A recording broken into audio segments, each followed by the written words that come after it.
All right, let's give you that markets update now. And the local trade will be hoping to sustain yesterday's gains today. The JSE breaking a 6-session losing streak on Monday as markets rebounded after last week's risk-off global environment. Investors eyeing the Federal Reserve annual economic symposium with the Fed chair, Jerome Powell, expected to deliver his address on Friday. Locally, though, all eyes are on day one of the Brics Summit. So let's bring into the conversation Chantal Marx, head of equity research at FNB Wealth and Investments. Chantal, good morning to you. Let's kick off the conversation with that a quick overview of how the markets are faring this morning, and particularly the Rand ahead of the Brics Summit kicking off.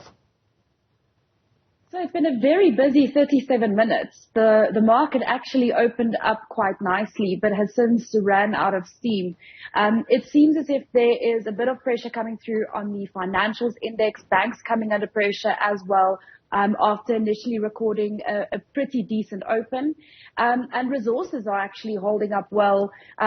And that would have been out of kilter with what we expected, given that miners were under a little bit of pressure this morning in Australia. And the Rand is also a little bit stronger today, which usually isn't great for the resources sector. But you asked about the Rand as well. The Rand is steaming ahead. It's the best performing currency among the 30 largest currencies globally against the US dollar this morning. I think that generally sentiment has improved a little bit, or at least there's a hint or glimmer of hope that market sentiment is improving, and that has been very good for the Rand. Yeah, let's stay with the BRICS theme if we can. The bank founded by BRICS members is said to be considering extending an 18 billion Rand loan to Transnet in order to upgrade its locomotives. Help us make sense of that agreement. So this is exactly what the bank was meant to do in the first place. The contribution from each of the BRICS members was meant to go to kind of local BRICS economies and strengthening investment in infrastructure at favorable lending rates. So Transnet, where it is at the moment, is in a deteriorating financial position, which means it's becoming a lot more expensive for them to take on additional debt. And hopefully the BRICS Bank stepping in will result in them having a lower funding cost and making it easier for them to invest in these locomotives and hopefully in other areas of that business as well. We know for Transnet, we've seen a deteriorating railway performance, and that has had a big impact on exporters.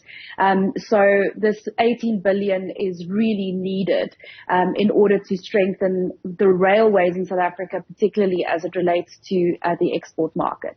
Let's talk company news. Woolworths publishing a trading statement.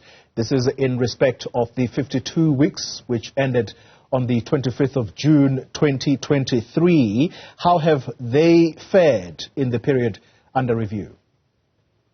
Woolworths actually had a very strong period under review, but this trading statement didn't have a lot of new information. So because Woolworths sold David Jones in Australia during the financial year, we actually had a continuing operations trading statement. So that's the trading statement excluding David Jones out a few weeks ago.